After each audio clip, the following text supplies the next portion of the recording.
Hello, new and faithful listeners, and welcome to Remainders, the podcast dedicated to exploring the wonder and joy that is the movies. The old, the new, the remembered, and the ones that are sometimes forgotten. As we record this episode, it is February 18th, 2026. Today, Patrick and I are discussing yet another film from the 1990s, John Woo's Face Off. This action thriller is over the top in all the best ways, especially when it comes to the pairing of two Hollywood legends deep into the throes of their mid-career boost. John Travolta and Nicolas Cage. Man, I cannot wait to talk about this duo. If you're tuning into this episode, I can't imagine there's much you don't like about this film, where the heavy swaps roles with the hero by way of a face exchange. This is yet another episode where I have to hang my head very, very low, because this discussion is following my very first watch of this truly epic film. Patrick, I'll try not to hate myself too much and want to die as we face off and discuss this 90s masterpiece. Oh, I just blew the speakers. I love that little Cage impression to start off. I figured the Cage impressions were going to come pretty fast. Yeah, bud. How's it going? Good to see you. It's going good. I am very excited to talk about this movie. This is a pretty special / pivotal / essential movie for my upbringing. And so when you texted me, one, expressing your love of it, but also my surprise. Maybe I just wasn't hounding you enough in the past. I did not know this was a first-time viewing for you. Well, there's a bunch of reasons for it, I think. You know, I think the thing was, it was like there's nothing wrong with that, but I just didn't know. So I mean, it was a huge blockbuster when we were growing up, and there's no doubt about that. Because look no further than to one of my best friends growing up, Dave Thierio. He used to work at the theater, and at the theater at York, it was like not York, but the Oak Brook 1 through 4 theater in Oak Brook Mall. Shout out. We used to hang out there all the time. It was awesome. All those guys worked there. Growing up, best job ever, of course, right? You work in the movie theater and you get your friends in and you get to, steal some candy from the concession and have a great time. But that's also, as we know from working at Suncoast, you get to take home sometimes the movie posters and different things that come with it. And he had, and I think he finally got rid of it, or his mom threw it out because they were just probably sick of looking at it, and it was huge. But they had like this big cardboard cutout, but it was like see-through. So it was the movie poster of Travolta and Nicolas Cage, and it would the light bulb inside would flash like on for like whoever's face. It would like simultaneously illuminate the faces of the two characters, and it was awesome. But here's the thing. Why, even after seeing that in his room and stuff, like I was so ingrained in my brain what this movie was, and I still didn't see it. And then all these years later, what gets me to finally watch it?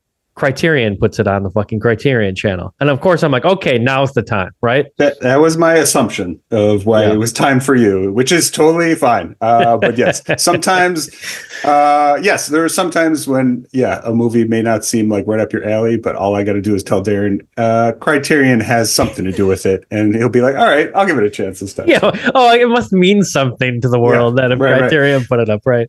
Right. That's awesome. Yes, I know the theaters. I got all my movie posters from Video Town, rest in peace, the local video store that I grew up just a couple blocks from. So I would go claim a bunch of their movie posters back in the day. I think this was one that I tried to get, but somebody already claimed it. But I did have an official Congo poster in my room for years. So how did that work? I'm sorry. Like, did you just go there and dumpster dive, or did you ask them? No, you would ask them. It was like a small little mom and pop video store, and they would just take requests, and there would be like a little sticker at the bottom. Only the people who would like go for this know this, but they would put a little sticker for somebody who would reserve the poster for when the new posters would come out. I'd be like Patrick here. Yeah, exactly. Or customer 1, 2, 3, 4. So So I did miss out on the Face Off poster. So props to the Terrio for grabbing that piece of beautiful memorabilia. But his mom definitely dismantled and threw it out at some point, and I think it was. It sounded like it had a good run. So it did, but that's the thing is like a lot of that stuff started to happen when the Plain White T's went on tour. Because like they weren't home for, long periods of time and their rooms were vacant. And then all of a sudden they come back and no more Face Off poster. Oh, that sounds like a nightmare. You go on tour and your most cherished prize is gone. Yeah, that was reminding me.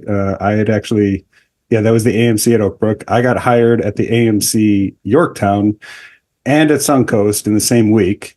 And I obviously chose Suncoast. The rest is history. But those are my first two job offers as a burgeoning 15-year-old. So both in the movies. Did you debate taking both? Did you I could do both? No. I'm not going to work two jobs. And knowing your lazy side, I would say, but they're both two jobs you'd really love to have, I mean, that's stupid because I ended up working at KB Toys while working at Suncoast too. So I did eventually take two jobs, but no, I didn't consider it. I wanted Suncoast more. Yeah. I knew that would be a cooler, job where you could talk about movies a little bit more.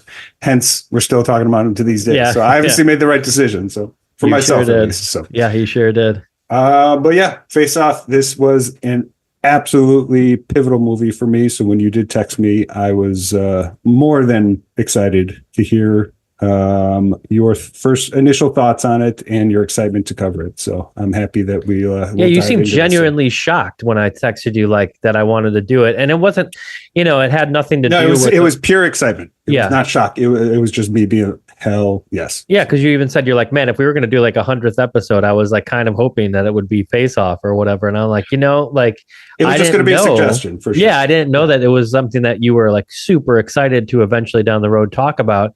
But this movie is a very, if anybody listens to this podcast or anybody that knows you knows that this is right up your alley. This is a perfect Patrick McIntyre film. I mean, I was thinking about it, and I've thought about this before, but my most pivotal movie watching experiences growing up. And I mean, I really always do come down to four. It's Goodfellas on a Sunday morning on VHS after my father rented it. The 6 months of Jurassic Park being played at the DuPage Theater and the Dollar Theater, right down the street from me. So watching that multiple times, seeing that movie. The Texas Chainsaw Massacre when I was about 13. It was a Saturday afternoon. My brother, I usually went on his traveling baseball league, but it was a Saturday that I decided to stay back. And so I rented a movie. Texas Chainsaw Massacre was the one. I could tell you all the details because that movie affected me so much. Absolutely love it. And then 4, Face Off, also on a Saturday afternoon from Blockbuster. This movie absolutely inspired my love of bonkers and maximalist cinema. I mean, this was my introduction to Nicolas Cage, mostly my introduction to John Travolta. I had known him from the guy from Look Who's Talking, and I don't think I had seen Broken Arrow, so this was kind of my introduction to him as an adult actor. An action star, kind of? Certainly as an action star. And so me being introduced to those two and the type of action that this movie has, as you said, yes, anybody who knows my taste, not to toot my own horn, but this smacks of everything I love about the movies. I mean, bonkers is the best way to call out this film. 100%. It's bonkers. It's this is in the definition in the Merriam-Webster, encyclopedia or whatever, you'd look it up, dictionary, you'd look it up the word bonkers, and this film would be right there. And I have to say, it's okay, John Woo, right? If we're talking John Woo, we know that in modern times, people that love Quentin Tarantino are like, oh, John Woo, right? That's Tarantino, one of Tarantino's favorite directors, Hard Boiled and all those films. But at this time, I don't know if anybody kind of was like, oh, John Woo means an action film. I mean, what is your thoughts and what's your understanding of him as a director? No, he was pretty well established as an action director by this time. In the States too and everything? Okay, so in the States, I mean, so this was his third movie, his first movie. I mean, we can go through, I have my whole John Woo physical media collection right here, so we can go through the movies as we talk about them. But this was his third movie. Hard Target and Broken Arrow were his first two American films. So yeah, you're right. I mean, I personally, as a 13-year-old, didn't know his name. I would be curious for older cinephiles at the time if they were pretty familiar with him. I don't know. I'm sure hardcore cinema people knew him, but I mean, both Hard Target and Broken Arrow were hits. So, it'd be interesting to know what. I mean, this is us early on getting into film too. So, Now I think it's kind of like a household name, but when we were younger, I don't think we were super privy to like who the directors were and stuff like that. I think this was kind of like, I don't know. I didn't watch a lot of action films anyway, and I that's what I think I also probably skipped this film is like I wasn't my go-to to go see an action film per se, and this one definitely was billed as that. Like, and I don't know, like it on paper, the casting just doesn't seem like it's going to work, right? It kind of looks like, oh, Nicolas Cage as like an action star, John Travolta as an action star. I know you said that he's been in a few films like that before, but if you just look at their career and some of the films that they've done, all of a sudden it's like an action film between the two of them. And on paper, it seems like, would that work? Yeah, that's interesting. I mean, Cage had done The Rock in '95, so 2 years before this. Again, hadn't seen. Yeah, The Rock is part of his holy trinity of action movies. It's The Rock, National Treasure. You know what? I've actually never seen National Treasure. Neither have I, but I think National that's an Treasure action is film, a blind right? spot. I know people love that movie, and as a Cage fan, yeah, but him doing The Rock, Con Air, and this Face Off all within like 2 years. I think Con Air was also 97, so banner year for him. But that was him, yeah, definitely going into action. Yeah, I can't think of a Travolta action movie before this, but except for the John Woo film Broken Arrow, which was 96. So well, here's the thing. That's what I'm talking about with the time period and everything, and that's why I called it like mid-career for these guys, which I think that's like accurate, right? These guys had both like had great careers early on, and I mean, Nicolas Cage having worked with David Lynch and all, the Coen brothers, all of the great things that all of these actors had. I mean, Mr. Saturday Night Fever, and then comes Pulp Fiction, and Travolta is back on top. I mean, right. There's no doubt that like a lot of these 90 movies that he's doing, and I mean, he just like the floodgates open for him was due to the fact that he had Pulp Fiction. And I don't think like Nicolas Cage really fell off too much. So he was still kind of just rolling strong throughout his entire career. His career has no clear trajectory because a lot of it has to do with not only the fact of like what was successful and what wasn't less successful. It's also the audience understanding of him, audience reception of him. Like he's been a slow burn in terms of he was never really a joke, but he was so over the top that not everybody took him seriously for like decades. And I think just over time, it's like even though you can still say, yeah, he overacts sometimes in some movies, you cannot deny the talent there. And so that was like his has just been a roller coaster. But yeah, Travolta's was interesting. Like I said, I had never seen Pulp Fiction at this time. I saw it probably a couple years later in high school. But to me, he was just the look who's talking guy. So like, I mean, that was like him really just like 3 years in between that, though, if you think about it, like, from Pulp Fiction to this.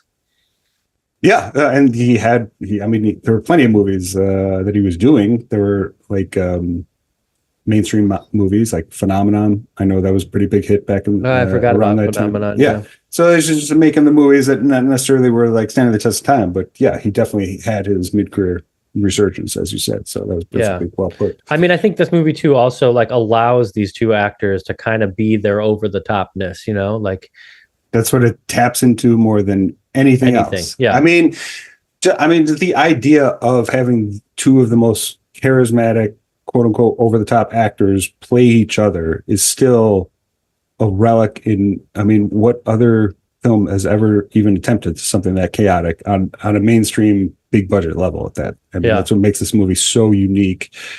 And as we mentioned, we were just spoiled in the 90s. This was just what was coming out when I watched and got a movie from Blockbuster. This was just what was just generally available. This was the boilerplate movies that you would be watching. This was setting the standard for what I would get out of movies for years to come. So now here's one thing to ask about this film. And we haven't even talked about the plot. I guarantee if people were listening to this, that they love this film. I mean, there's it's such a. I mean, you have everybody knows the plot of Face Off. Yeah, so, you basically just said it there anyway. It's right? Like, exactly. Yeah, two characters are out to get each other. I mean, it's kind of like you could put this in like the pile with like Demolition Man and shit like that. Like some of those films that are just pretty much bonkers. Like the stories are so over the top, and the actors kind of like allow themselves to be that way, you know. I always remember like Demolition Man thinking like, what is this world, and why is Taco Bell like the place you got to eat at, and like the best place in the future? It was like, I don't know, like, you know, again, the 90s could do no wrong. Now, because again, we know the plot, and it's basically two guys are after each other, and now they have to switch roles so that they can get each other. And you know, Nicolas Cage somehow comes back from the dead, rips his face off, and wants the doctor to come back and put Travolta's face on so he can, you know, keep him in jail, and then he can go bang his wife. Right now, here's my biggest question about the film. A superb description. Yeah, and here's my biggest question about the film. Please go for it. Did Nicolas Cage as John Travolta bang his wife? I think it's implied. Yes. Oh, 100%. It's implied, right? There's no doubt in my mind that they had sex. They had date night. Castor Troy was doing date nights to a T with Sean Archer's wife for sure. So yeah, my assumption is they definitely were banging. Which is, I mean, again, this is what it's just of 100 things that this movie is so over the top, but the emotional core of it resonates. And the fact that the wife is so conflicted, understandably, in this insane scenario, and the fact that it's pulled off effectively just is, And they do it. They make sure they tell you throughout the film, this motherfucker killed her son. You know, this guy. Again, like, let's make this guy over the top bad. He killed her son. He goes to the cemetery to mourn the son with her, and is banging her on top of it. It's like amazing. Sure. This is all very true, but yes, them having to live in each other's souls. I mean, it's just, this is what makes this movie so special. But yes, yeah. The grieving Sean Archer, played by John Travolta, loses his son. You show that Castor Troy, played by Nicolas Cage, is the one who did it. Sean Archer, being grieving man, his whole life is dedicated on capturing Castor Troy, ends up capturing him, and to get a bomb, he's got to impersonate Castor Troy. So what does one do? You take his face. You take his face off in the beautiful emotive way that they do throughout the whole movie. Face off. But I mean, it's a double entendre, right? Is that how you would say it? Like that it's got so much meaning? Of course. Or the duality and the meaning? They took the face off. Yeah, and they're going to face off. Yeah. It's beautiful. But that's the thing. It's so stupid, but it's handled so eloquently by John Woo. So, but let's go through a couple of John Woo's earlier movies just to get, a little bit of background. So yes, these are a couple ones, additions that just came out. So The Killer is often viewed as his best movie. This is in the Criterion Collection. It's been in the Criterion Collection for a while now. So I think this is the one you would watch first because it has Chow Yun-Fat, right? Yeah. Chow Yun-Fat is in both of John Woo's most regarded films. And Hard Boiled, right? Hard Boiled, right here. For I've never seen either of those, by the way, but of course I know about them. I would recommend both. I think you probably like The Killer a little bit more. It is a little bit more eloquent, a little bit more Criterion. So story heavy. It's nothing too crazy, but I think you would like that one. Hard Boiled is kind of him going all out action. So this is the 92, and just a year later he was making Hard Target, and that was his move into Hollywood. So those are the two that I would recommend from his Hong Kong days. I mean, most people would say those are two of his best movies. Hard Target, got my 4K here. I absolutely love Hard Target with Jean-Claude Van Damme. This movie is actually insane. And I didn't know Sam Raimi actually produced it. So Sam Raimi was kind of the man behind bringing John Woo into Hollywood. So, I mean, early Raimi, like even in the television stuff side of things, when he's doing a lot with like Xena and Hercules, I could see him getting into a lot of that. Sorry, I forgot he did those shows. I never watched either one of them. Well, I loved Xena, and I liked Hercules as a byproduct. Even though I think Hercules was on first, but I would just say those were all like action shows, Yeah, for sure. Second American movie. So this was his introduction to John Travolta, Broken Arrow. So Travolta and Christian Slater. Have you seen Broken Arrow? No. No. Nice. I think you should watch Broken Arrow. So it's not, I mean, if Face Off is a 10, Broken Arrow is like a 7 or 8. It's not nearly as high concept and it's not nearly as John Woo, but this is a great villain performance from Travolta. Like he doesn't change to the good guy, like he does in Face Off. He's the bad guy throughout the whole movie, but he's fantastic as that. And Christian Slater is, it's a good 90s movie, but the two of them, I am a huge fan of Broken Arrow. So. Damn. You got the whole collection, man. Holy shit. We'll get to Face Off. Our favorite, Tom Cruise. Yeah. Mission Impossible 2. So how far did you get in your Mission Impossible viewing? I want to say, I think we got to like, how many are there? There are 8 now. I think we got like to 4 and then we were just kind of like, okay. We ran out of steam. Yeah. Which is kind of crazy because 5 and 6 are kind of the best ones. So. Oh, bummer. Yeah, because it was good. It was like the Philip Seymour Hoffman one, but I kind of like, just kind of burned out already. Okay, that's so 3. Then we started 4, and I think we just kind of 4 didn't watch the whole thing or something. There was a big shift at 4, and that's when he links up with McQuarrie, and the latter half of the series is better than the first half, even though I love 1, 2, and 3. You'll eventually get to them. 4, 5, and 6 are awesome, but 2 is often viewed as kind of the worst Mission Impossible, but that's only because John Woo's and Tom Cruise's vibe don't match 100%. I think it's still a fucking great movie though, so especially viewed as a John Woo movie. So, who's the lady in that? It's not like Selma Hayek, is it, or something? No, definitely not. My girl Selma, I would know that. Thandie Newton is the girl. Oh, that's right. 2. That's right. Yeah. Yep. And then my Face Off collection. Beautiful. Got my Steelbook, as you mentioned. This one's just collector, so I don't even open this one. This is my 4K from Kino Lorber. Looks fantastic. And my VHS, of course. So unbelievable, man. You really were ready to cover this, I mean, like I said, this is an absolutely essential film for me in shaping my tastes and my love of cinema. So. Well, I was going to ask why, like specifically, but you just said it right there. I mean, because of everything that follows in Patrick's fandom of movies, like this really shaped what was to come for what it's a huge component for sure. I mean, especially with action. I mean, him bringing his operatic. I mean, he basically invented the ballet gunplay. Like, so, I mean, if you're completely unfamiliar with John Woo at all, it's like John Wick.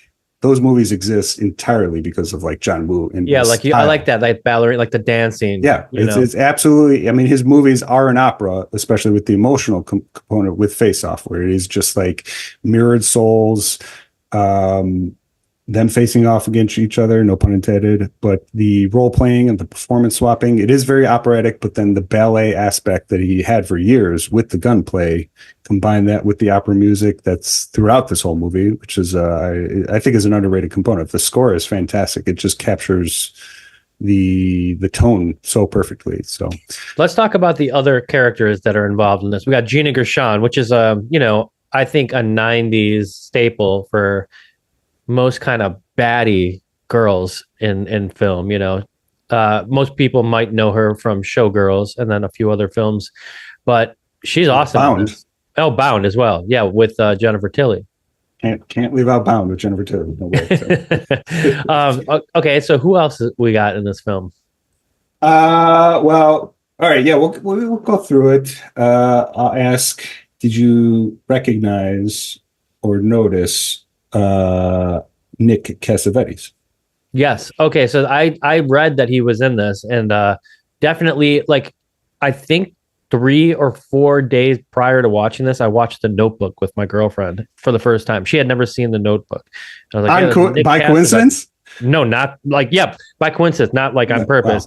Wow. And because then when I was watching Face Off, it wasn't for Nick Cassavetes, of course, but I was looking up the cast and I saw he was in this. Yeah. I mean, he plays Dietrich here, Castro's right-hand man, and he's just so ridiculously over the top. It's such a great performance, but then just watching him, like putting it together back in the day that, this is the man that directed The Notebook, was always a beautiful thing to put together. So yeah, totally. And I mean, I don't know, like, I guess like, the woman who plays Travolta's wife, she's such a great character actress, and I had just seen her in something other than that, and I was like, oh, like she's in Pleasantville, which is another Joan Allen. Joan Allen, that's right. That's right. I forgot about Pleasantville. Like not like a year after this. I think after 98. Yeah. But like she's in so many things, and it's always just kind of she's there, but you can't, again, like as we always talk about, it's not like she's necessarily like not a lead, but she's just not a household name for whatever reason. I mean, I like her a lot in the Bourne movies. She shows up as like the CIA kind of like head in a couple of them, which I've always said the second and third Bourne are like two of my favorite spy movies. Like the Bourne Ultimatum and Bourne Supremacy. Those top anything in the Mission Impossible, certainly anything in the Bond movies. I love both of those, and she's great in that. And yeah, I forgot about Face Off, the Ice Storm. I haven't seen that in a while. So yeah, I've never seen it. Ang Lee. Yeah, that's actually on the Criterion channel right now too. I think there's like, because there's something that's like being curated for like action films. Is that an action film? No, definitely not. It's the opposite of an action film. Okay. It's the most nuanced drama. Young Tobey Maguire, Kevin Kline, Joan Allen, Sigourney Weaver. It's like a 70s. There's 70s like swingers, but it's like a super nuanced drama. Like I think it's based on a novel, but I mean it's really good. It's really subtle. I like it a lot, but she's good in that. So I think you would like it. So. Cool. Yeah, I've been looking for some other things to watch, so I'll have to pull that one up. I mean, okay, that was actually my question. So this was part of a 90s action collection on Criterion. That's what it was. Yeah, so they have like stunts. It's called stunts, just basically like, so I think that's why this was like put in that curated list. This was the time before CGI. I mean, all these stunts, there are multiple times you see the wires where the wiremen are hanging off of. And completely stunt doubles. Completely. Yeah, like I mean, they don't look like those guys at all. You're like, that's not Nicolas Cage at all, especially at that last scene when they fly off the boat. Yep. You can see pretty clearly two random ass dudes that do not look like either one of them. 100%. You're like, this is definitely not the actors. Like, and it's funny because I don't know, like, did back in the day they just didn't think that anybody was going to have a home television that was as big as a fucking movie theater one day? I mean, is that kind of why? That had to do with it. They weren't competing with somebody in 4K on a 100-inch screen. So, it's not like that, like, was everything, but that they were not too concerned with the absolute details. But also, like, there was no other way to do it. Like, action scenes, if you had to do an action scene, you had to have a stuntman. Stuntman Mike tells this whole story. It's like, this is the only way to do it until, CGI and whatnot. Well, the Matrix movies came out pretty shortly after this, right? So like 2000, whatever. And were those films CGI? Because I know that they were touted as, in action terms, some of the best films. Well, there was a lot more CGI in the film, but that still had a lot of practical effects for sure. So and practical action effects. So, all right, let's keep on going on the cast then. Yeah, Joan Allen, Alessandro Nivola plays Pollux Troy, Castor Troy's brother. He's in that guy's movie. Wild, kind of fucking nerd, fucking emo guy. Yep,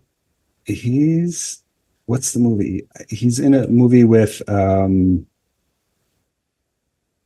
it's The Art of Self-Defense with Jesse Eisenberg. This is a great movie. I've never seen. Yeah, it was a pretty low budget, not low budget, but it was an indie film. What year was this? Dude, Pollux, these names are incredible. You know what I mean? Castor and Pollux, I think that's like either Greek I think that's a Greek mythology reference. I figured there's got to be some kind of like reason for that. By the way, produced by Michael Douglas. I'm seeing this. I remember seeing it at the beginning. Yep. Michael Douglas for a while was producing a lot of films. I mean, I think the one that he was most notable for like getting off the ground was One Flew Over the Cuckoo's Nest. Yeah. Yeah, I'm trying to think. So like there was a couple other people I noticed, but I guess I didn't really know. Thomas Jane. So I was going to ask if you recognize Tom Jane. Yeah, I didn't. I didn't even realize he was. Yeah, he looks. So he's only in like 2 scenes. He's in prison. He's the one like right when John Travolta as Nicolas Cage gets to prison. He asks him. He's like, "Don't you remember the little people?" And he's like, "Oh, I busted you." He's got like, glasses and shaggy hair, and he looks completely different. I mean, this is the same year as Boogie Nights. And you would they look, looks completely different from Todd Parker, which, by the way, I did watch that 4K that I got of Boogie Nights.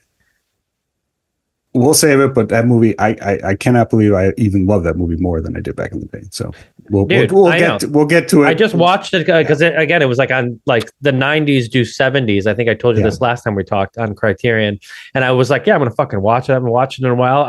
Even though I've seen it like 80 times, I left the movie again thinking, wow, I fucking love this movie. Yeah, you know? I've always loved it. It's been probably 5 or 6 years since I watched it, and it hits even more now. So okay, so check this out. Okay, no, go ahead. The fact that what? No.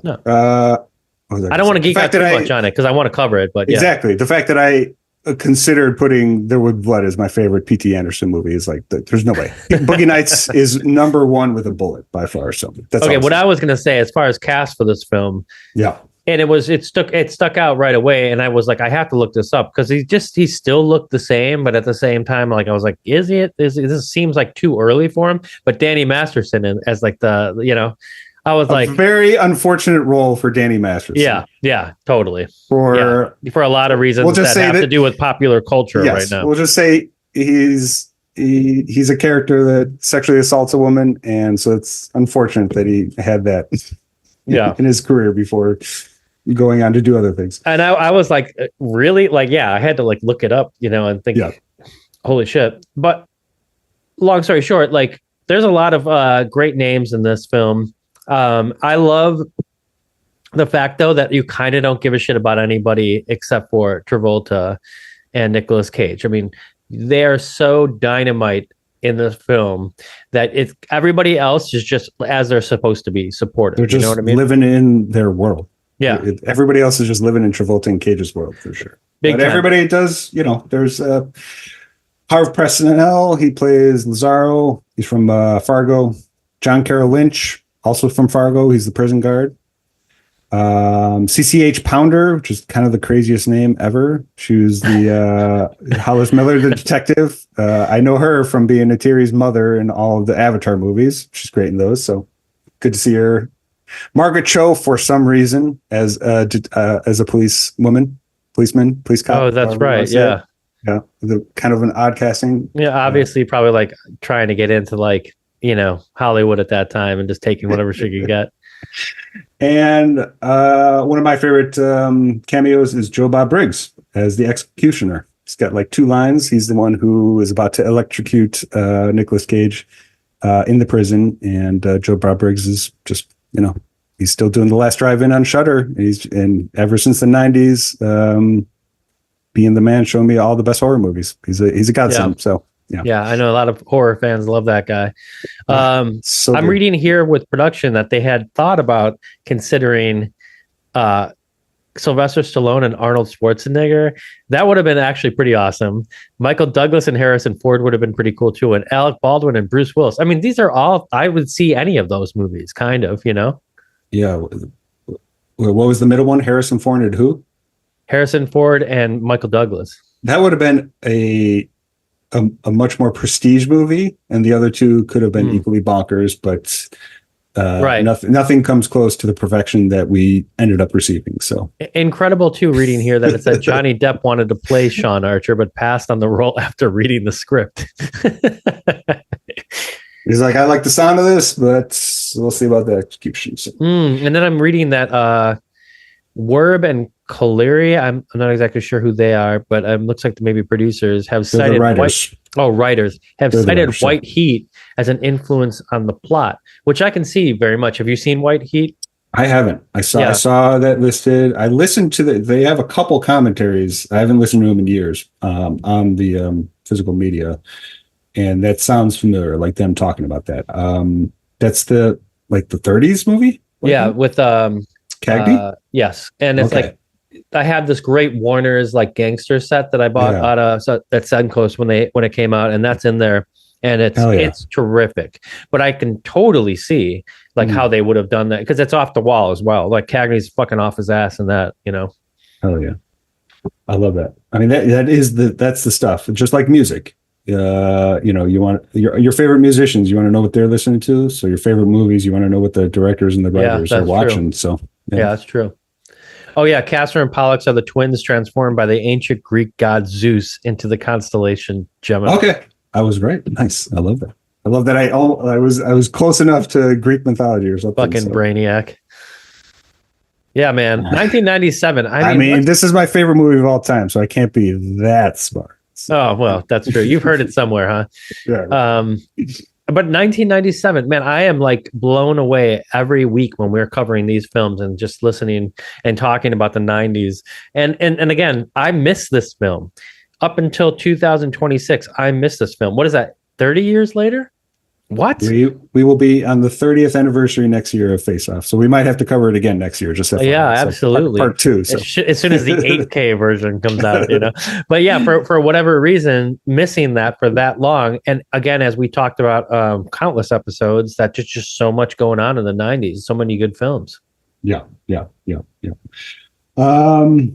yeah, maximalist filmmaking. That is kind of just what I respond to the most. I certainly were, because I was thinking about this. So watching this when I was 13 or 14 for the first time, and then I've watched it, you know, dozens of times over the years, and then I'm rewatching it this week. If anything has changed for me in terms of like what I love about it, and the answer is no.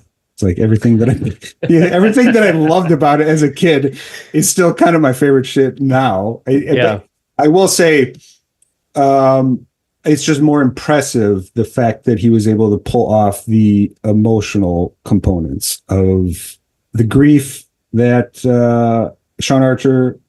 I mean, I keep on using the name, but it's like it's both actors. That's what makes this movie so fucking insane. Is that like all four performances? It's two performances, but it's Travolta playing the good guy, Travolta playing the bad guy, Cage playing the good guy, Cage playing the bad guy. All four work 100%, and that's like, I don't think that's like appreciated enough. You almost take it for granted because it works so well, and it's like if it didn't work, it would be obvious. But like all four components like work perfectly, and I feel like their portrayals of the other actors like only build throughout the film. Like you incredible. Almost at the end of the film, you're kind of like, whoa, like he really did pick up a lot of like Cage's shit by the end. You're like, did Travolta, like what the fuck, you know? Really great stuff. Really, really, yeah. And again, I don't think I've seen a movie like that since, where you know both actors are trying to play each other and flip. I mean, especially if you are familiar with Travolta and Cage, like quite a bit, like we both are. It's like you can absolutely see. It's not like you see them acting, but you can see the nuances of each of them doing each other, and it's just like it's so insane that it works to the degree that it does. It's like, I mean, this could have been one of the most ridiculous movies of all time. I mean, clearly a blockbuster too. You know, it worked. Yeah. You know, like audiences loved it, and it's funny because you know you could look back at this film and because of the things that we're talking about, like you could see the stunt actors and different things. You could say like, oh, it hasn't aged well, but like it has. No, all that's the charming stuff. That's all the charming. Yeah, that's the stuff that makes it look better because it's so tangible. It's just like horror effects. It's like even if you can tell it's not the best effects, you can tell it's real and in your face. Which I will say, as we increasingly move into an AI world, where everything is just so clearly generated, it's like that stuff is just going to age better and better. Yeah, you're right. Yeah, people are going to be like yearning for it almost, you know. So check it out. Budget $80 million, box office $245.7 million. Talk about a return. Holy. I mean, I remember this being a hit. Like that's why I was excited to rent it at Blockbuster. I didn't see it in theaters, but I rented it that Saturday afternoon from Blockbuster, and I remember it being like a big movie that year. So that because this was one of the first years where like. I still remember like 97. Yeah. Like I would look at the box office in the newspaper as like a seventh grader, like every weekend. Yeah. It was like me seeing like what was the most popular, or like movies. The Ebert reviews, you know, like the Ebert reviews, and then the box office see what was like most popular. So I do remember this movie being a big deal, and that's why I was excited to get it. And fortunately, my instincts were right. Well, I don't remember. Watched on first watch after all these years, and I'm kind of like, I don't have this preconceived notion sometimes about films. Like, I'm not going to like it and that's why it took me almost 30 years to watch it. And as soon as I'm watching, I'm like, this movie fucking rules. Like, God, I'm such an idiot. Like, I can't believe it took me this long, you know? It's you still got lingering traces of being a film snob, just a little bit. Not too much, so. But just a little bit. I have a problem with that, honestly. Like, it's almost like I'm an alcoholic here, like admitting it for the first time. Like, I think I'm a film snob. I think I have a problem with that. It just depends. I mean, I was thinking about it the other day. I mean, I definitely dismiss. I've let it go for a while now, but like, I definitely dismissed movies in like the mid 2000s where I was like, I'm not going to fuck with that movie. That looks stupid. And I have let go of that completely. I think I did a little bit more with music back in the day, but definitely don't do that now. Movies, I was always a little bit more democratic because I was watching fucking Clifford as a kid. It's like, I mean, it instilled into me to be like, you know, a movie doesn't have to be fantastic to be awesome. So. But I will say, just in general, for me, I still, you know, obviously watched this film, and also recommended The Stoned Age. So, you know, I'm not that far up my own ass as the film snob stuff, you know. I mean, I know you. We've been talking movies for over 20 years, so I know what your preferences are. And like I said, sometimes I needed to give you a little kick, just to give you a little tidbit to like, all right, I'll give this a chance. So make it a little bit more palatable. Like, I mean, it's kind of fun too when like a place like a channel that you love, like Criterion channel, will, you know, throw these films in there and stuff and kind of surprise you about what they're curating. There is like a lot of like upheaval sometimes with like the fandom of like a Criterion when they put films in there that people are like, why would you consider that, you know? And well, those are the loser film snobs who are still film snobs now. So, and like they can't get over the fact that like something that would happen like that to their life. I want to say too, like, dude, the greatest thing in your life and you're demonizing it. Yeah, exactly. Like, God, is nothing sacred, you know? But I will say, like, over the week I was watching, I love that series Fallout, the first season. And I believe when I watched it, there was no ads on Amazon yet. And so I was watching it and I loved it and, you know, all cool. And then, of course, as all of these streamers do, they start to add advertising, and it's like, you can pay extra to get rid of them or just deal with it. And I couldn't even watch and enjoy the second season. I just completely turned it off because of the ads, and I love the show. Oh yeah. But I will say that the one in like Netflix, at least my account, hasn't added advertising yet, but Prime, Hulu has for like a long time, but like, you're kind of unwatchable these days with anything that has to do with your streamers. Even if you pay for them, they've got ads now running unless you pay extra to get rid of them. And Criterion, I swear to God, $89 a year, no advertising, great films like this, and always something that I can put on. It is the best option out there. And what's the complement streamer to that? Yeah. No, I'm asking what's going to complement Criterion? What streaming service should everybody else get? Well, you said Shudder. That was your Shudder. favorite. Yeah. Criterion is Shudder. Those are what make up everything we love. So, does Shudder have ads yet or no? No. Oh, they're still super cheap, no ads. What's the price for Shudder? Not that expensive. $7-8 a month. Oh, okay. So way less than like a Netflix. I mean, I don't even know what that is. Certainly less. Yeah. So the Shudder is still fucking fantastic. So So Shudder. That was me to just say there are still some good streaming services out there. Criterion and Shudder being two of the best of them. So yeah, please God, don't let those change. Don't let those ever change. I've had Criterion now since 2014, and we've talked about it before. But you know, they were right on the heels of that Filmstruck, which I loved a ton. Okay. And that's like made all the difference in the streaming services for me.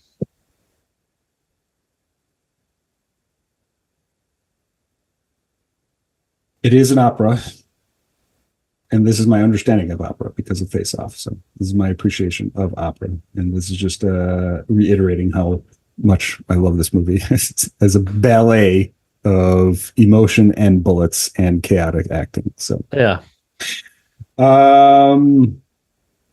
We've mentioned it before. So John Woo being from Hong Kong, him kind of bringing his outsider mentality and just perspective.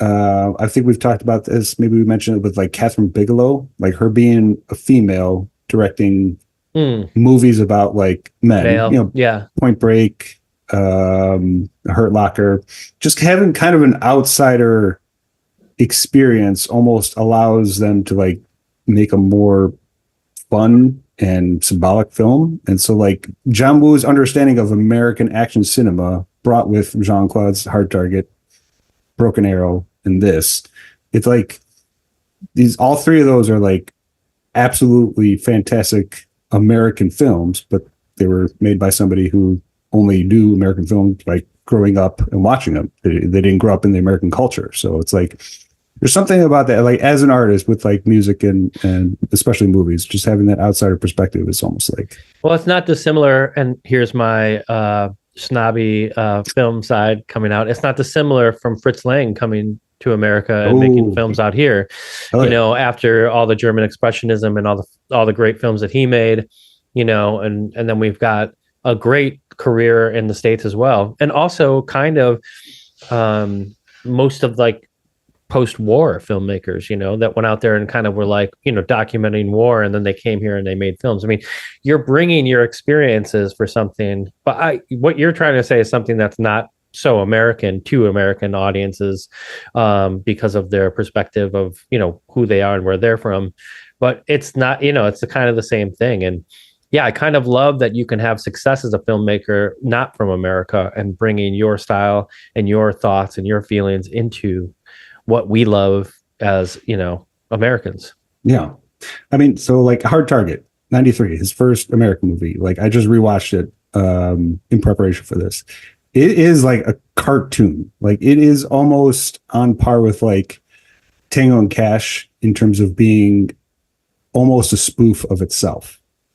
So it's like it feels and looks, and the action aligns exactly like with like Hard Boiled, which he made just a year before. It's still like considered one of his best movies. But then you combine that with the ridiculousness of the Bayou and Jean-Claude Van Damme and some of the scenes that they pull in there. It's just so over the top in a cartoonish way that, like I said, it almost feels like a spoof in itself. And I don't mean that as a knock at all. Like it's just a really cartoonish American action movie, and it just set the tone for like what he would do with Broken Arrow and Face Off for sure. So yeah, well, very cool. Like this film too is like, again, it is aged very well, as we always talk about. Like, is this film, it's a blockbuster? It could easily have been looked at as all of these years later, 30 years later almost. Doesn't really stand the test of time. But in my mind, even though there's been so many movies like the John Wicks, you said, and like the Matrix and all the other action films that have come since then, this still stands up. I mean, those scenes, all of those fight scenes are incredible, culminating with that amazing boat scene at the end and everything. Like it all stands up. I mean, yeah, and like I mentioned, I really recognize like how much the score really accentuates so much of the action in this one, in such an American way. So the whole prison scene, what were some standout parts to the entire prison aspect when Sean Archer is in there, ends up getting stuck in there and then has to escape? Anything standing out in your mind to remember that? Are you trying to bait me here? No, not at all. I just love that whole sequence. I mean, it is. I love that it was like not a futuristic sense, but it was like a 10-year futuristic sense. Well, it's kind of sci-fi element to it. Right. I was going to say the magnet boots are definitely very sci-fi, almost kind of like I was saying with Demolition Man. It felt like it felt like you're in the real world, but you're also a little like either ahead of like where we are right now. Yeah, or something like Demolition was definitely like a little further, where it was almost a different culture, but like this one is like just a little bit into the future where like ridiculous stuff like the MAGA boots can. Yes, little things like that, and also like the ability to take your face off and put it onto another. I mean, the entire plot of the movie is like, oh, we got this fantastic new technology. So well, maybe that's why that stuff works. It's like the basis of the movie is already so ludicrous with like some things you can't do right now. You know, once you go to 100, you got to stay at 100. Exactly. So can we just talk about the wardrobe for a second? Oh, please. I mean, Nicolas Cage's wardrobe, and anytime they like go for those guns and stuff like that, like that's done really well to like really show the flashiness of this fucking guy. This is a lot of this stuff is the reason why Cage became such an icon. Like, I almost said fashion icon, but just an icon of cool because I sent you the image of like with the directed by John Woo scene when he has his arms out and he's waiting for these guys to take his coat off. I mean, slow-mo. What a fucking entrance as a character. Also, he's got his little chiclets with the guns. Yeah, so. And like this little opens up this is what he needs to like get going. But also like both dudes probably wearing toupees at this point, you know. I believe it. I mean, both dudes are bald. So I'm so bad at figuring out who's bald and who's not. I don't know. It makes sense. Well, I just know that I know Travolta's bald, and so is Nicolas Cage. They both. I mean, both of them I think have been wearing toupees their entire, which is fine, no problem with that. But I'm just saying, two action stars wearing toupees is so fucking Hollywood. Yeah, I mean, all the flashiness of it all. You can see the receding hairline in this, and he's got like the push forward short hair in this. So I mean, it looks like a man who's losing his hair. So I don't know. Yeah. So maybe that part's natural still. He was losing his hair at this point. So I don't know. Who knows? But as you know, at the end of the day, it doesn't matter. I just bring it up because it's kind of funny that these guys are, you know, action stars and they're doing all these stunts and they're potentially, you know, having to hold on to their head the whole time so their hair doesn't fly off. That all of that being said, like, yeah, Travolta kind of at the height of his career. I would say Nicolas Cage pretty much at the height of his career.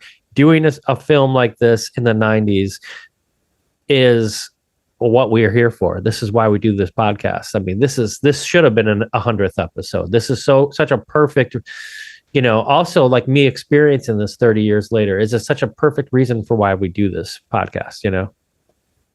Going to be happy to hear that. What did you think about the Somewhere Over the Rainbow gun shootout in Dietrich's apartment?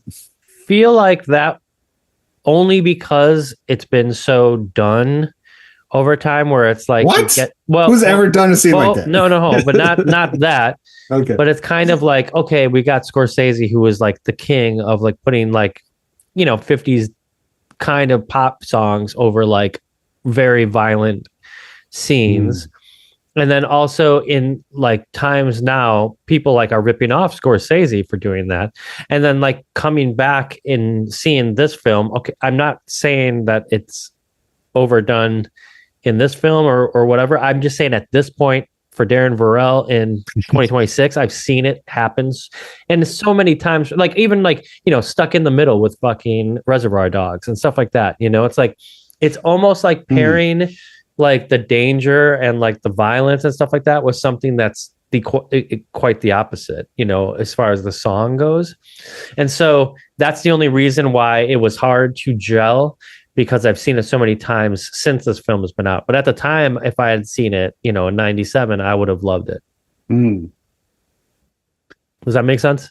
Yeah, I mean, it makes sense. I mean, but this is like a kid's song cover. Like it's a children's song. So it's not because the kid actually puts on the headphones, it's listening to the song. It's not like they did it for effect. It's like that's what the kid is actually listening to, right? Yeah.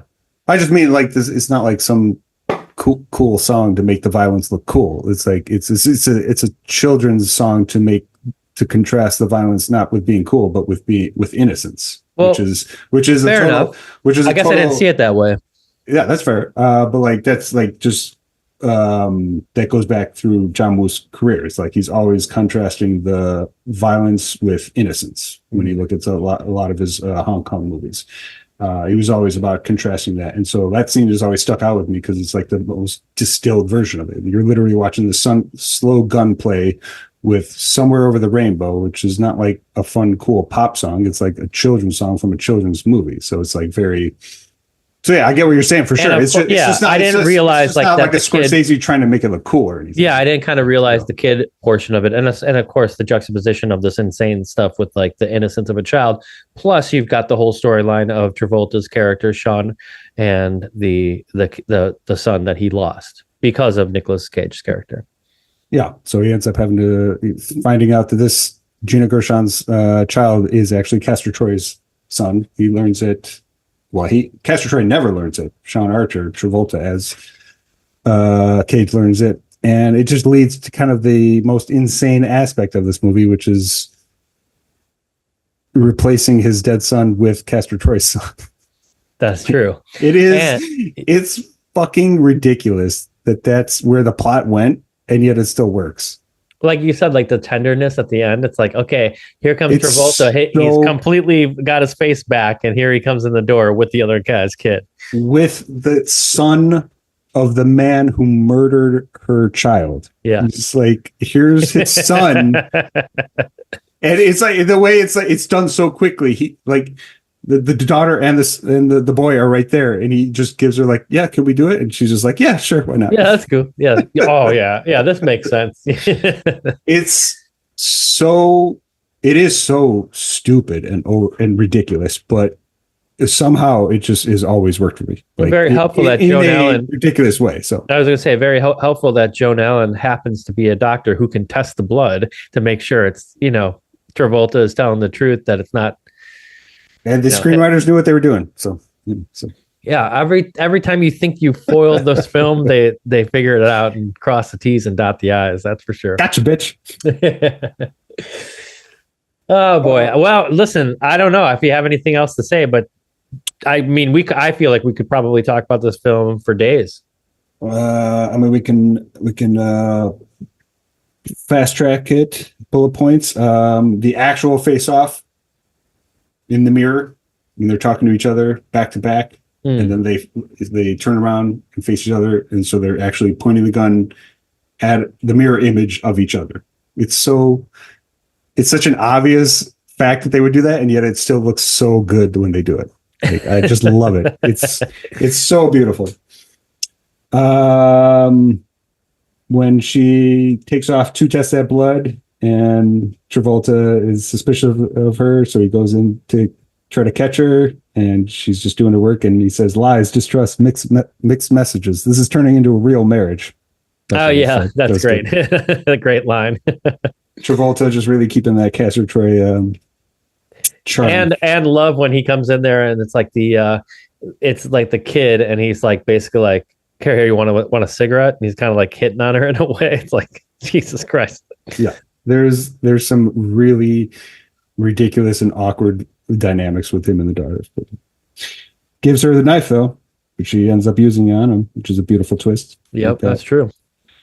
I did notice, I like how just effective it is to set up the two of them, like which one's the good guy, which one's the bad guy at the beginning. You see Travolta lose his child.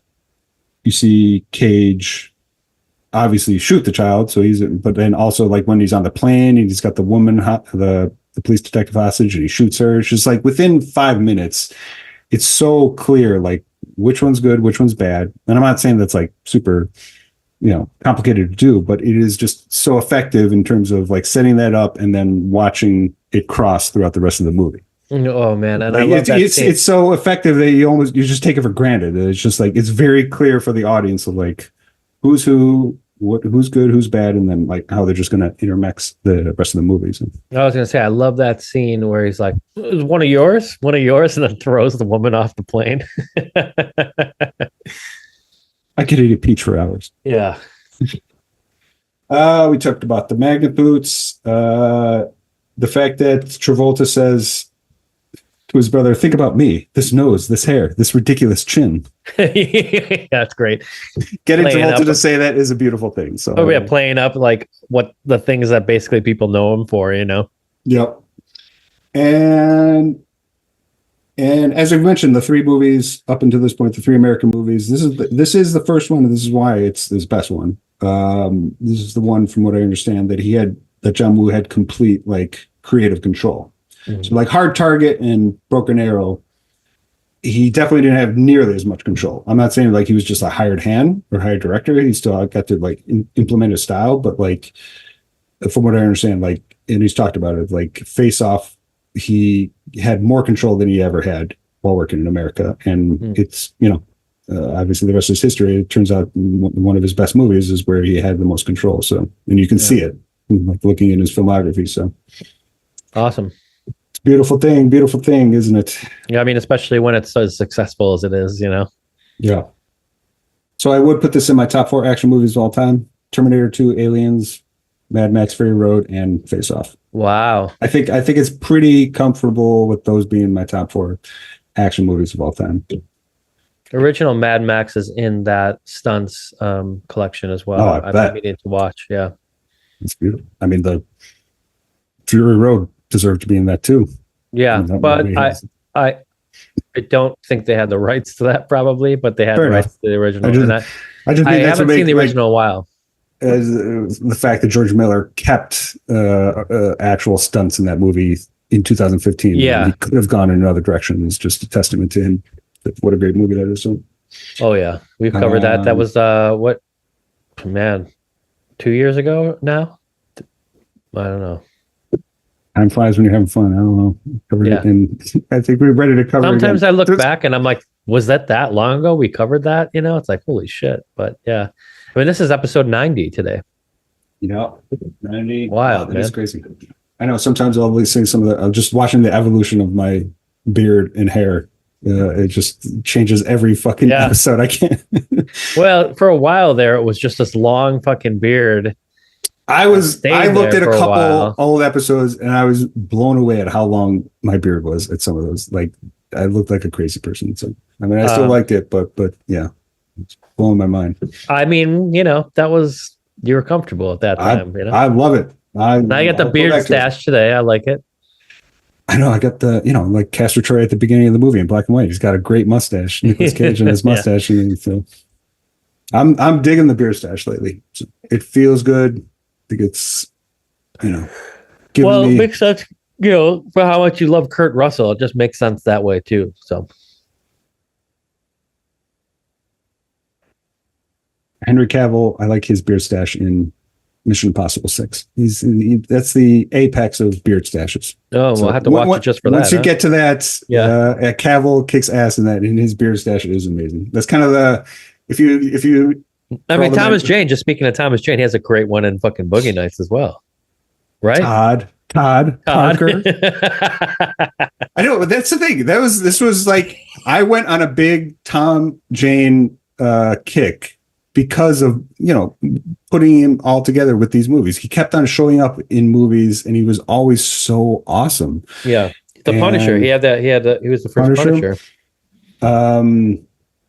Standards, this great movie that he's in, and then he would end up being in one of my favorite. No, he's in that Showtime my favorite show, Hung as well. Yes, that is good. But he would be in my favorite Stephen King movie of all time, The Mist, which we will eventually cover one day because that is an absolute masterpiece. So. But yes, that's all to say. Tom Jane is his mustache is fantastic, and then he gets by the end of the drug scene, he's looking a little bit more ragged with the beard stash. So, Why'd you go crazy, Todd? I'm so excited for Boogie Nights. All those guys, Alfred Molina in that scene. Get the fuck out of here.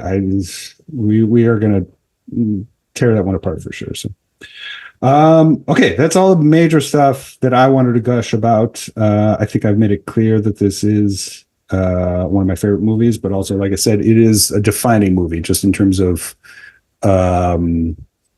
influencing me and my tastes and having the most effect on me watching it as a 14-year-old, and just understanding like what movies could be and like how much fun they could be. And as we mentioned, the maximalist and bonkers movies should be fun and bonkers. They don't all have to be ridiculous, but when they do it right, that's my favorite shit. So. Well, and hearing you say that, this just makes so much sense to me. It's weird that I was the one who brought this to the table this week, but man, after seeing it, I was like, how can I not? And yeah, like I love it. I am so glad I have now this film, for all time to watch again over and over, because it's never going to get old. It's always going to be like, oh, Face Off is on. Yes, I'm watching that. It'll always be that. I can attest to that. For the last 30 years that I've been watching it, it only gets better. So. And if you're out there and listening to this, let us know your thoughts and your favorite parts of Face Off. I mean, like I said, I came here to find out if once they made the face swap, if Nicolas Cage actually got to have sex with Travolta's wife, and I got my answer. It was yes. So I feel like I've completed my mission and ready to move on to what we've been up to. Pastor Troy fucks. So. Okay, we can close it on the movie itself. Just a couple segue stuff, maybe still related to it. Face Off is playing at the Gene Siskel next month, so wow. I will be seeing it at the Siskel. We've been there a couple times. Great theater here in Chicago. There has been talk of a remake since 2019 with Adam Wingard, director of The Guest and both the King Kong versus Godzilla movies.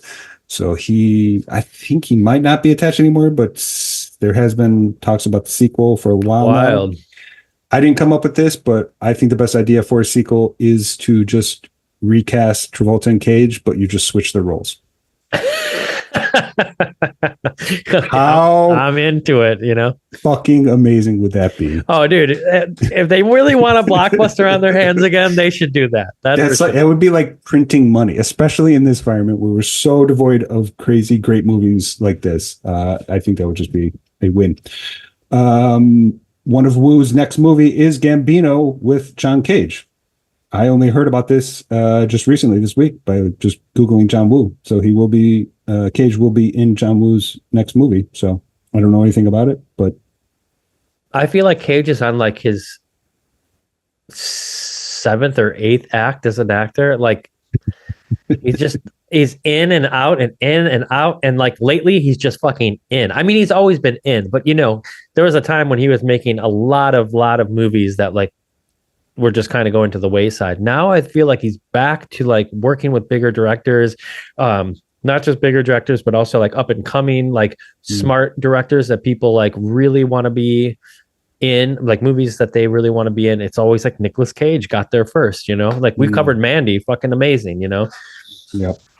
I do want to cover Joe, the David Gordon Green movie. That's one of my favorites of his. I haven't seen. And also the Herzog movie. Oh yeah, what's that? Bad Lieutenant, the sequel, which would be a fun double feature to do. Bad Lieutenant, the original with Keitel, and then the Bad Lieutenant sequel with Nicolas Cage, directed by Herzog. That would be a pretty. Is it a sequel? Oh, like a direct sequel? Oh, it is. Yeah, for sure. I mean, it's like a spiritual sequel. It's not like the same characters, but it's almost like a remake. But the fact that it's directed by Herzog. And it's such a crazy fucking movie. It's so good. I love it. So yeah, we definitely. I mean, we're no strangers to Nicolas Cage here, and I don't think that's going to end anytime soon. So no way. Yeah, especially with his filmography. I mean, we could cover every episode Nicolas Cage film and never run out. Nope. I will say there are some 80s movies of his that I've never seen. There's a ton of films of his that I haven't seen, but I also wouldn't. Well, I mean, like big, adaptation. Like by success, the way, like another movies. film of his that I think should be. Adaptation is so good. Yeah, adaptation is so good, dude. I love it. I've never seen Vampire's Kiss or Moonstruck or Peggy Sue Got Married. But see, that's what I'm saying. Moonstruck, Peggy Sue, those are both like early Cage, where it's like, people fucking love Nicolas Cage. Also like Valley Girl, all of that stuff like hits for this guy, and and like he keeps on rolling, dude. I saw Runsfield in the theater. I was so excited about that. You know what? I bet I may have seen. This is a weird one, but I remember watching it on VHS. I didn't rent it, but maybe like my mom or dad did. But It Could Happen to You. From 1994. Oh yeah, he gets like a lottery ticket or something, right? Or wins the lottery. he doesn't have a tip for Bridget Fonda, so he gives her a lot of. It's such a classic Hollywood like Jimmy Stewart type role for him, and like just a classic Hollywood rom-com type movie. But like I feel like maybe that was my introduction to Nicolas Cage. So seeing that and then following it up with Face Off was, I guess, pretty wild for my mind. But I remember that's a pretty good movie. That's like him in his classic Hollywood kind of leading man vibe at the time in the early 90s. So nothing this guy can't do. Right. That's what I'm saying. Like he plays that straight and he's really good in it, but he doesn't go over the top at all in that movie. It's just super perfect. So anyway.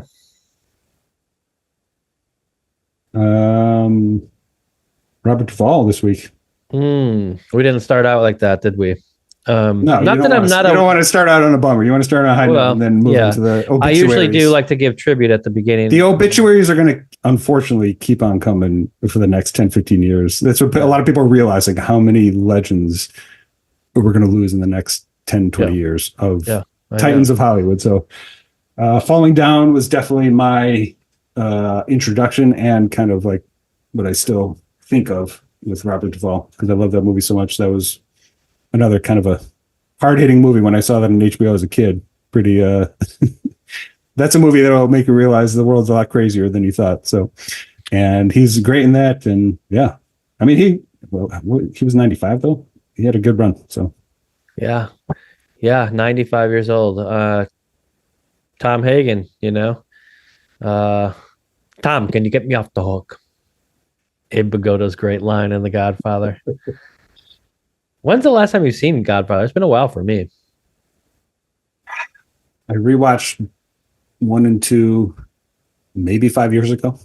Oh, okay. Yeah, it's probably been a little bit longer than that for me, but I've always loved both of them. But it's like as I mentioned, at the beginning of the episode, watching Goodfellas when I was like 10. It's like, I don't know. A lot of times you go in one direction or the other, and watching Goodfellas, that one just was the direction of what a mob movie was for me in my mind. So that's the one I've watched 100 times. Godfather I've watched first and second maybe 4 or 5 times in my life. So gonna get me off the hook, Tom, for old time's sake. Hey, what kind of consigliere are you? All right. Well, God bless and thank you for the performances. Secondhand Lions. I can't wait to watch that again. Never seen it. Well, it was on in Suncoast. That's right. On the TV all the time. I think it's Haley Joel Osment. Yeah. Fucking. Also, I think Michael Caine's in that, if I'm not mistaken. Well, when you first said it, I thought, maybe that's like a sleeper hit that actually is great, but maybe not. So, good old Suncoast. Maybe, the movies, the movies. I mean, one thing I saw people point out, it's like no matter what movie he was in, Duvall was always great. I don't think you can even say that. You can't say that for really everybody, but like he genuinely gave an amazing performance in everything he ever was in. So, yeah. Speaking of Shudder, I just had my yearly physical at the doctor, and I can't stand needles. And even though in my older years here, I get pricked with a needle more than I'd like to at the doctor.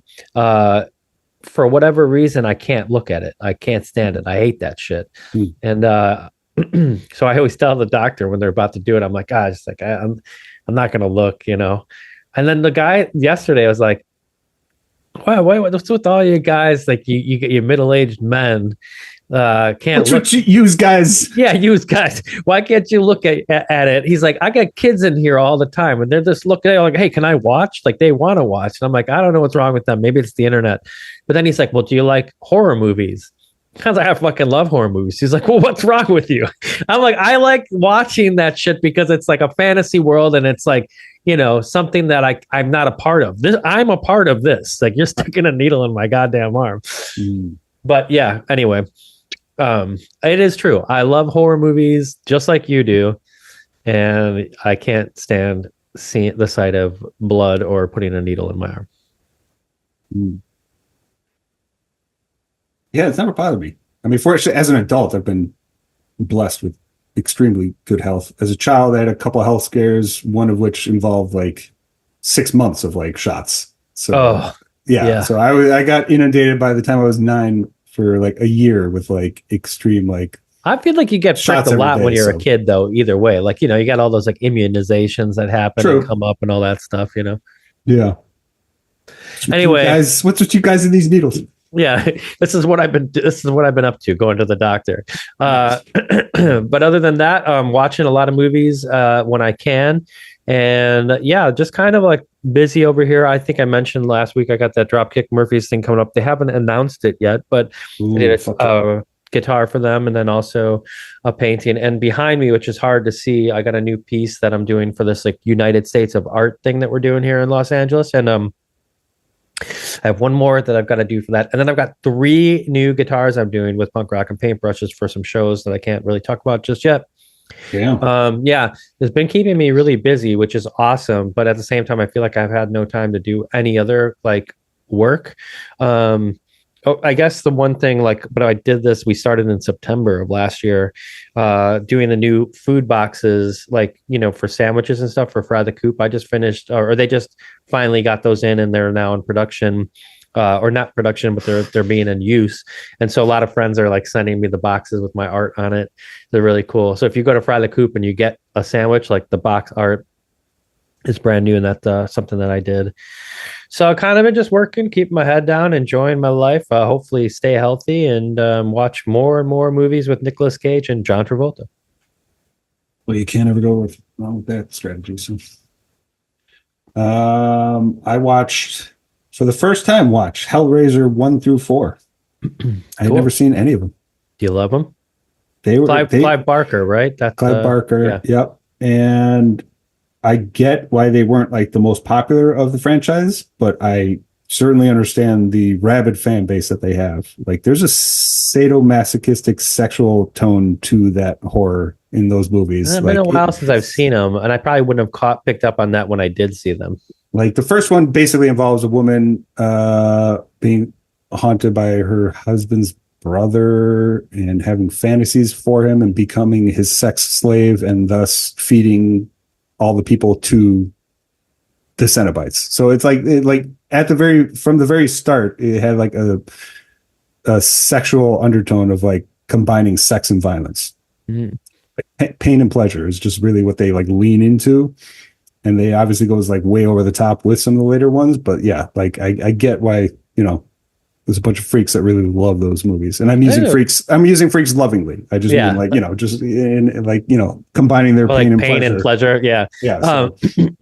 There's some kind of thing about that. I want to say that franchise that like they did like a kind of like a spin-off or something on Hulu. I think there was a remake, a 2022. So it's a franchise that like has a lot of movies that people like really hate, like some really bad movies, some that were made basically just to keep the rights. So like absolute like the lowest possible budget for some of them. But I've heard that 22 version is actually very good. I haven't watched that one yet though. Yeah, I think that was like a Hulu original or something like that. Yeah. Very cool. Yeah, I have to rewatch those. Maybe we'll do one of them or some of them for Halloween or something. I did pick up, it's coming in the mail right now, the Terrifier box set from Umbrella. It was like 70% off. That was the only reason why I picked it up. But I'm excited to check that out. So it's going to have all. You have seen the third one yet, or no? I did see the third one, and I almost like the third one the most out of all of them. I haven't seen the actual first one. I think All Hallows Eve. Yeah, it's kind of like where it's just a segment. Yeah. I haven't seen that one, and I don't think I finished 2, to be honest. But 2 is that's the best one, but it's so fucked up. The first half I loved. It was super stylish, but there's something about those movies. I get why they're a hit, but I also get why people hate them. They're polarizing, in the best for anybody way, out there, I don't recommend watching them. Like that's like I thought you did like them. No, but I love them. Oh, but that's the problem. Is like they're fucked up, and like I don't feel right like telling anybody you should go watch The Terrifier. Like, I mean, like violence is still so cartoonish though. Like that's why. Yeah, but it's like you don't really see it that way in many movies. Like even if it is cartoonish and it's kind of like it, because it is. It's like all done with like a wink and a nod, but it's still fucking brutal as fuck. So. I don't know. I mean, I have fun watching. So maybe that's Well, maybe no that's wonder you like the sick freak in Hellraiser me. So, yeah. movies. Yeah. So we'll see. I know the fourth one. Well, I guess technically the fifth one being made right now. So I guess that's why that box set was 70% off. So They're waiting to throw the other one. I'm in just there, happy that there's a huge horror franchise with like doing well. main character energy like you would have had in the 80s, like a Hellraiser, Jason, Freddy. I just like that's something that has been doing well at the box office. And 100%. I feel the when same. the horror movies do that, like Terrifier 3, it just like stayed in theaters because like people just kept on going. And the same with Send Help, Sam Raimi's new movie. It's like gone up, I think, in the box office, which is like unheard of. Like only horror movies do that because like, once you find a good one, everybody that loves horror wants to go see it. Yeah, wants to go see it. Yeah. No, I mean, totally. Makes sense. So that's been my exciting week with Hellraiser and working hard, and took my lunch break with the sun today. The first time the sun felt good in months here in Chicago. So walked by the lake and got some sun on my face. It was beautiful. So that's awesome. Yeah, it's actually freezing here. When I say freezing, it's like 50 degrees, and it's been raining. Like there's like some flooding and stuff like that, which is kind of what it's been like this last couple of years. Like around this time, it was bad because of the fires that happened, and then all the rain was going to bring mudslides and stuff like that. So no fires this time, thank God. But the rain has been coming down, so I think we're supposed to get some more. And but I like it because that means I can just like not have to work. Anytime the sun's out, I feel terrible if I don't go out and like go for a walk. Yeah, get you walking. We didn't check. We should just make this a segment. Let's see if Don Dillon gave a rating to Face Off. Wait, say that again. Let's see if Don Dillon gave a rating to Face Off on Letterboxd. He gave it 4.5 stars out of 5. So, well, all right, Don. I guess we don't need you to comment because we read your Letterboxd. Very cool. No, yeah. I'm more than excited to hear what his thoughts are on this. So he's been a little missing in action. That's our top fan there on YouTube, Don Dillon. Come on, Don. Let us know what you got. Let us know what you're thinking here on Face Off. And everybody else out there too. Let us know your favorite parts of Face Off. Let us know if you think that we should cover another Nicolas. Maybe Nicolas Cage potentially could be the most covered actor on Remainders. Yeah. Unless there's like another character actor, like a Tom Jane that keeps on popping up in a bunch of our movies. Yeah. But main character wise, yeah, it's probably the most. And like I said, with Joe and Bad Lieutenant will probably keep on going. So what's the next Travolta movie that we would cover? I don't know. Some of the films that I haven't really watched are like the Get Shorty films. Those were popular, I believe, in the 90s as well, right? Get Shorty, and then there was a sequel to that as well. I mean, we covered Blowout. Yeah. Maybe we should do Gotti. Is that directed by E from Entourage? Oh, I don't know. I'm pretty sure it is. So I could see us doing Carrie. I could see us doing obviously Pulp Fiction. It'll be like a Reservoir. It's funny. It's like we don't do that because it's almost like that's too easy. That's like right, exactly. Obvious, Got to pick out the ones that are a little bit more subtle. All right. Well, Thin Red Line. He does show up in that, so that might be. Oh, and then you talked about that last week, right? That you love that, yeah. So fucking good. I love it. All right, that movie has everybody though. So I'm gonna pop into my favorite song of the week. Yeah, let's hear it. And it is a Dropkick Murphys song because I'm not sure if you've noticed, but the world is a little insane these days. And Dropkick Murphys made a great politically charged record. Maybe not great if you're on one side of the political spectrum, but pretty good if you're on the other one to feel hope and like somebody's with you. Their record, the first song is called "Who'll Stand With Us," and I've been listening to it a lot because I've been doing some work for their upcoming shows in March that they do every year in Boston. And I don't, I wasn't a Dropkick Murphys fan per se. Like, of course, love the song on The Departed, and Awesome, which I didn't realize that's like a Woody Guthrie song that they covered. But anyway, this new record is really great, super punk and super politically charged, which I don't really like go for politically charged like music, but I feel like kind of need it these days a little bit, and I've been enjoying it. So the song of that I'm picking is called "Who'll Stand With Us" by Dropkick Murphys off their brand new record. New record For the People. Looks like. Yeah, For the People. That's right. Got a cute little rose on the cover, so that's adorable.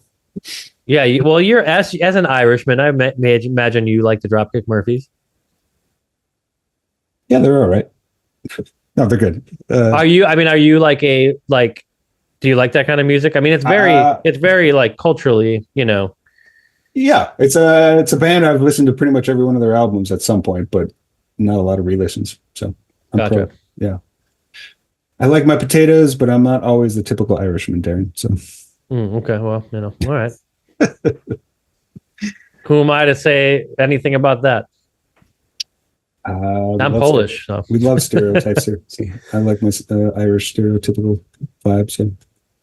Speaking of, we should probably do Mystic River at some point too. There's Boston and Irish. Like, I'd love to do that film. Oh yeah. Well, I'm going with the staple. 30 years since Murder Ballads, the concept album by Nick Cave. Not Nick Cage. Nick Cave. This is like the 5th Nick Cave song that's going to enter our jukebox playlist. Really? I mean, not really, but maybe the 3rd. Maybe that's too many then. I'm still going to put it on there. I'm still going to put it on there, but yeah, we'll put Nick Cave in the penalty box after this thing. So no, I mean, yeah, I don't want to put too much. Well, you love him. One artist, I do love him quite a bit, and the 30 years since Murder Ballads. This was his 1996 album. This was the first album that I ever bought from him, so that's why it's like kind of like certainly my most nostalgic. So Murder Ballads is exactly what it sounds like. It's a whole bunch of ballads about murder. Very cinematic. The lyrics are very much like telling a story that you would vision in a movie. And the song that I'm going with is The Curse of Millhaven. The nice 7 minutes, almost like a carnival sounding pop ballad. Some of the craziest lyrics, some of the craziest vocal performance he gives, and the story about a murderous little girl in a village. And it's fucking crazy and great. And it's, all right. It's one of the movies. Sounds perfect. Songs, it's one of the songs that I was just like, who the fuck is Nick Cave? And then it led me to the rest of his discography. So, that's what I'm going with. Curse of Millhaven from Murder Ballads, 1996. Can't wait. Fun pop song about murder. So, well, I like Murder by Death, which is one of my favorite bands. So most of their songs kind of have that same tone. It's like a little bit of a storyteller vibe about killing somebody. I have been listening to a little bit more Murder by Death because I know how much you love them. And yeah, that band is fucking great. That was one that I had gone a little bit under the radar for me, but yeah, they have a lot of great fucking albums. So that's cool. You've been listening to them. Yeah, I'd say like my Red of Tooth and Claw is my favorite from 2008. Red of Tooth and Claw. That's like classically great, but also Big Dark Love from 2015 is excellent. Probably their biggest song, Brother, is from El Boca. El Lupo, I think it's called, and that's like the one before Red of Tooth and Claw.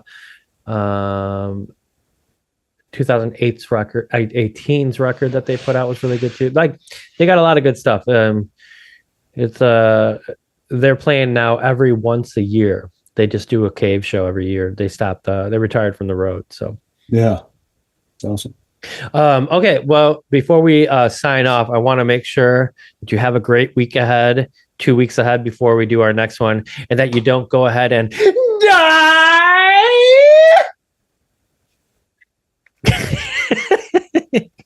You got the ending of that perfect. Thanks. Yeah, the little wisp in your voice. That was that beat the first one. So I was going to say, I'm surprised I didn't get more Cage impersonations, but you bookended the episode with 2 10 out of 10 performances. So where do you start? You know what I mean? There's just so many. It's almost like it boggles the mind at where to start when you have to do a Nicolas Cage impression.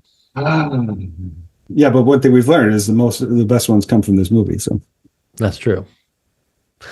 All right, my man. Well, keep on keeping on, watching some good movies, and I can't wait for your pick in 2 weeks. I got some good stuff brewing. We'll talk more about it. Possibly a vampire double feature. Ooh, so I like that. If you're down with that, there's a couple vampire movies that I really love that I think would be good ones to rap about. So, all right, sounds good. Well, then I'll see you back there in 2 weeks. All right, brother. Good talking to you. You too. Bye-bye.